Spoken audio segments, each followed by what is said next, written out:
এবং ভিডিওতে আমরা দেখছি বলছে 6 কলেজের শিক্ষার্থীরা তারা তাদের তিতুমির কলেজের সামনে দিয়ে যাইতে দিবে না, বাস আটকাবে, রেলওয়ে স্টেশন বা রেল লাইন আটকাবে। আর বেড়ে কি তোমাদের বাপের সম্পত্তি নাকি? তিতুমির কলেজের শিক্ষার্থীদের কি বাপের সম্পত্তি যে ওরা তাদের আটকাবে? কেন আটকাবে? আজকে রেল হলো বাংলাদেশের সম্পদ, এটা জাতীয় সম্পদ। মানুষ প্রতিনিয়ত যাতায়াত করছে। আজকে যদি রেল যদি আটকে দেওয়া হয়, তাহলে আমরা মনে করছি বাংলাদেশের যে জাতীয় রাজস্ব আয় রয়েছে বা খাতে রয়েছে, এখানে সে বাধাগ্রস্ত হবে।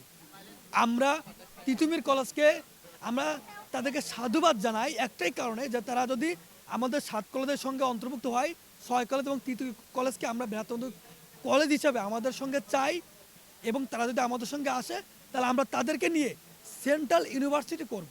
কিন্তু যদি তারা সেন্ট্রাল ইউনিভার্সিটির আওতা না এসে তারা যদি এককভাবে ইউনিভার্সিটি করতে চায়, তাহলে আমরা এর কঠোর বিরোধিতা করি।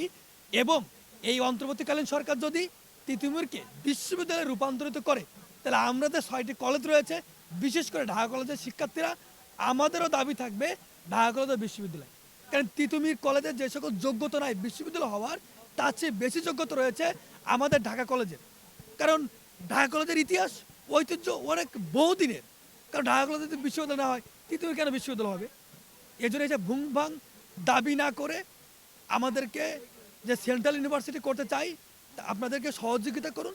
দেশকে নতুন মাত্রায় এগিয়ে নিয়ে যেতে, শিক্ষার মান বৃদ্ধি করার লক্ষ্যে এই প্রক্রিয়া কার্যক্রম করুন।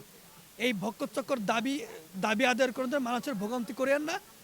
পুলিশ কিন্তু ইতিমধ্যে কিন্তু তাদের জায়গায় ফিরে গিয়েছে। মহাখালী যে তিতুমির কলেজ যে জায়গাটা অবস্থিত সেই এলাকার মানুষ তিতুমির বিশ্ববিদ্যালয়ের শিক্ষার্থীদের জন্য অতিষ্ঠ হয়ে গিয়েছে।